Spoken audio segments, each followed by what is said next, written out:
கண்கொடுத்த காளியா கலிங்கனாட்சி அம்பிகை கதைக்கு வந்து அருள் புரிவா சந்தனமான் சோலையில் சக்தி கொண்டு கொழுவருக்கும் சந்தன வாரியம்மா சந்தன சொருவிக்கு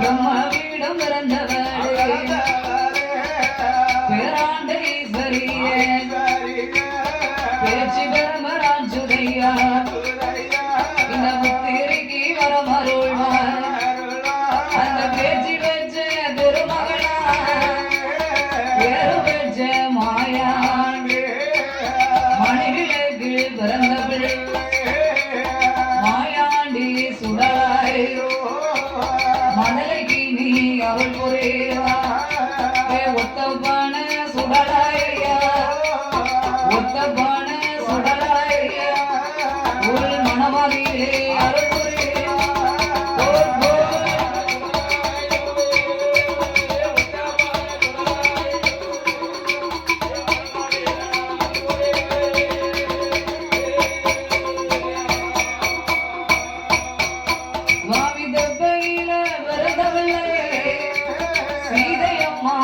பெத்த மகன் செல்ல பிள்ளை லவகரு சிறுமிக்கு நீ அருள் புரிவாயே சட்டநாதன் கேட்கிறப்பா சாமி சங்கிலி பூதத்தான் சிறுமிக்கு நீ அருள் புரி நான் தொட்ட கதை குறைகள் வாழ கணபதியே அருள் புரி நான் எடுத்த சீல கதைகள் வாழ ஈஸ்வரரை அருள் புரி நான் சொன்ன சீல கதைகள் வாழ சொன்ன சீல கதைகள் ஆதி சொர்க்கேசா வரமருள்வா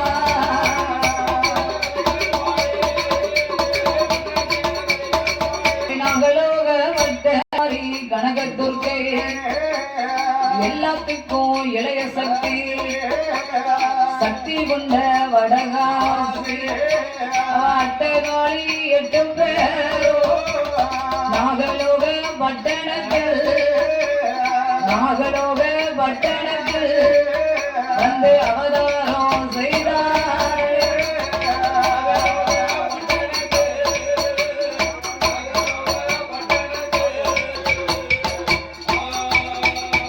அங்கே அக்காதங்கை 8 பேரும் நாகலோக பட்டண அவதாரம் செய்த போது நாக வந்து குடை பிடிக்க நல்ல பாம்பு தாளாட்ட பூவை வந்து புடவை போ அங்க வாழ்ந்து வரும் நாளையில நாகராஜன் நாகக்கண்ணி பெற்றெடுத்த குழந்தைகளுக்கு அமுதமது கொடுக்கணுமே நாகலோக பட்டணத்திலே நாகராஜனும் நாகக்கண்ணியும் ஏதும் பிள்ளைக்காக தவமிருந்து வருகின்ற வேளையிலே ஆதி சக்தியான பார்வதியின் அம்சத்திலே அட்டகாலி 8 பேரும் குழந்தையாக வந்து பிறந்தார்.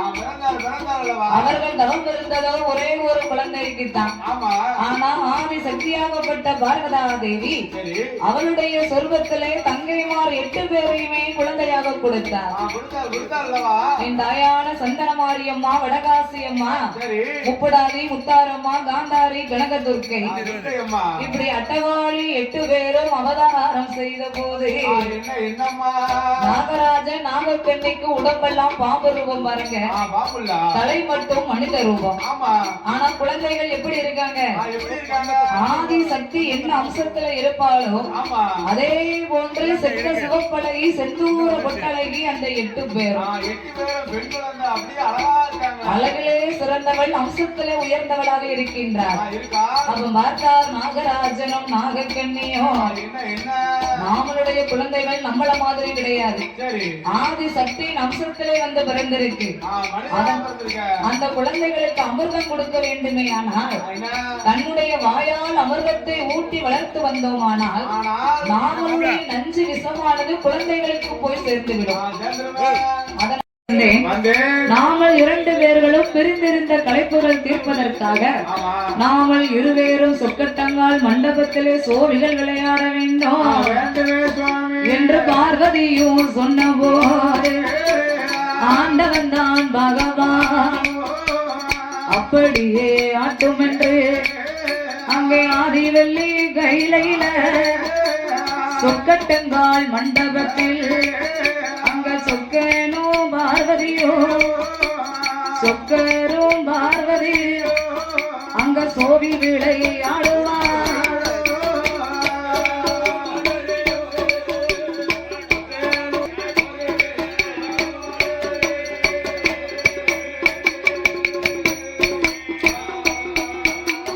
ஆதி சக்தியாகப்பட்ட பார்வதி பகவானை அழைத்து சொக்கட்டங்கால் மண்டபத்திலே சோவிகள் விளையாட ஆரம்பித்தார். உடனே பகவானுக்கும் பார்வதிக்கும் பிடித்தமான விளையாட்டு அதுதானே. கிடையாது. அதுவுமே கைலாசத்திலே பகவான் பார்வதிக்கு பிடித்தமான விளையாட்டு அந்த சோவி விளையாட்டு தான். அப்படி சோவிகள் விரத்தி விளையாடும் போது பார்த்தால் இந்த பார்வதா தேவி நாகலோக பட்டணத்திலே நம்மளுடைய அம்சம் பிறந்தது இந்த பகவானுக்கு தெரியுமா தெரியாதா? இல்ல தெரிஞ்சாலும் தெரியாத மாதிரி இருக்காரா? எப்படி இருக்காரு? நமக்கு